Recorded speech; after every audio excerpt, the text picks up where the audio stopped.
हरे कृष्णा। भगवान को प्रसन्न करने का सबसे सरल मार्ग है एकादशी व्रत का पालन करना।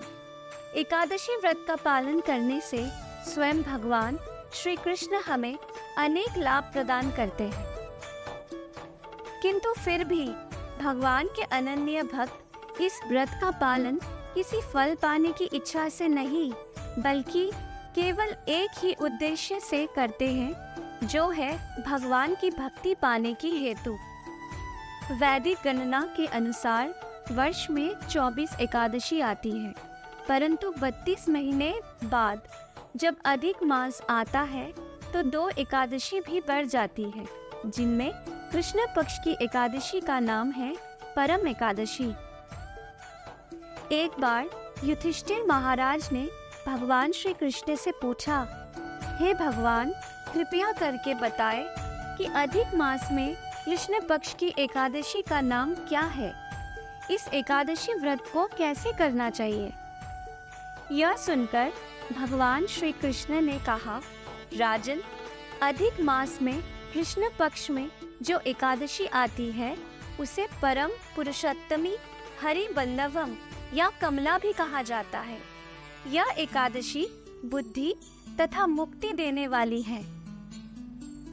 इस दिन व्रतधारी व्यक्ति को भगवान श्री विष्णु की पूजा करनी चाहिए। अब इस एकादशी की पावन कथा मैं आपसे कहता हूँ। सुमेध नामक एक पवित्र ब्राह्मण अपनी पतिव्रता पत्नी पवित्र के साथ कांपल्य नगर में रहता था। पिछले जन्मों में किए गए पाप कर्मों के कारण वह बहुत दरिद्र था। उसे भिक्षा भी नहीं मिलती थी, इसीलिए उसे खाने के लिए अन्न, वस्त्र और सोने के लिए जगह का भी अभाव था। परंतु फिर भी उसकी धर्म पत्नी ने बहुत ही श्रद्धा से उसकी सेवा की। बहुत बार तो अतिथियों की सेवा करते हुए वो खुद भूखी रहती थी, परंतु फिर भी अपने पति से कुछ ना कहती। प्रतिदिन कमजोर हो रही अपनी पत्नी को देखकर सुमेध स्वयं को धिक्कारने लगा और अपनी पत्नी से कहने लगा, हे प्रिय, मैं बड़े धनवान लोगों से भिक्षा मांगकर भी मुझे कुछ प्राप्त नहीं होता।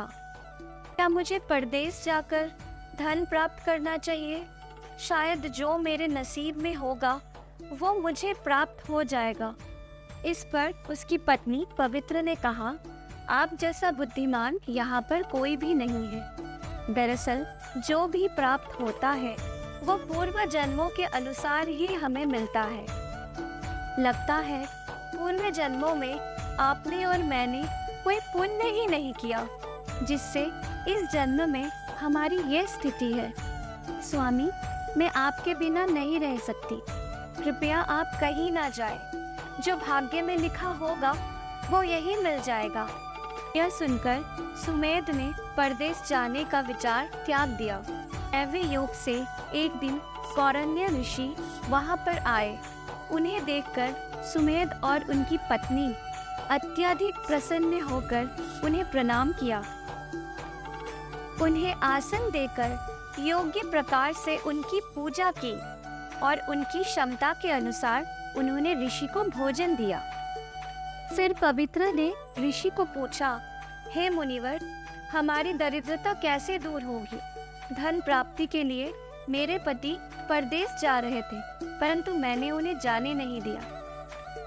निश्चित यह हमारी कोई सौभाग्य है जो आप आज यहाँ आए हैं।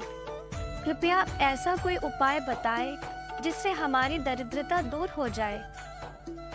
पवित्र की बातें सुनकर कौरण्य ऋषि ने कहा, अधिक मास में कृष्ण पक्ष में आने वाली मंगलमय परम एकादशी का पालन सबसे पहले कुबेर ने किया था। भगवान शिव उन पर प्रसन्न हुए और उन्होंने उसे ऐश्वर्य प्राप्त करने का वर प्रदान किया था। राजा हरिश्चंद्र ने भी इसी व्रत का पालन करके अपनी पत्नी, संतान और राज्य को पुनः प्राप्त किया था। इसीलिए तुम भी इस व्रत का पालन अवश्य करो। तब भगवान श्री कृष्ण ने कहा, हे पांडव पुत्र, इसके बाद कौरण्य मुनि ने पंचरात्रि व्रत के बारे में कहा। जिसके पालन करने से मुक्ति प्राप्त होती है। परम एकादशी के दिन से ही पंचरात्रि व्रत का पालन करने के लिए शुरुआत करनी चाहिए। जो भी 5 दिन तक इस व्रत का पालन करता है वो अपने माता पिता के साथ वैकुंठ लोक को प्राप्त करता है। कौरण्य ऋषि की सलाह के अनुसार पति पत्नी ने इस व्रत का पालन किया। पंचरात्रि व्रत के पालन से उसे सब सुख सुविधाओं से भरा एक घर प्राप्त हुआ।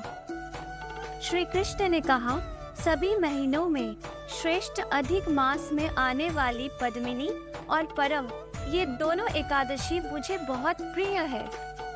जो एकादशी व्रत का पालन नहीं करता तो उसे 84 लाख योनि में सुख प्राप्त ही नहीं होता, केवल दुख ही मिलता है। पूर्व जन्मों की पुण्य से ही मनुष्य देह की प्राप्ति होती है। इसीलिए हर एक को अवश्य ही एकादशी व्रत का पालन करना चाहिए। यह सुनकर सभी पांडव पुत्र तथा द्रौपदी ने भी इस एकादशी व्रत का पालन किया। तो ये थी हमारी परम एकादशी की व्रत कथा। तो आइए हम भी भगवान को सर्वाधिक प्रिय अधिक मास में आने वाली परम एकादशी की व्रत का पालन करें।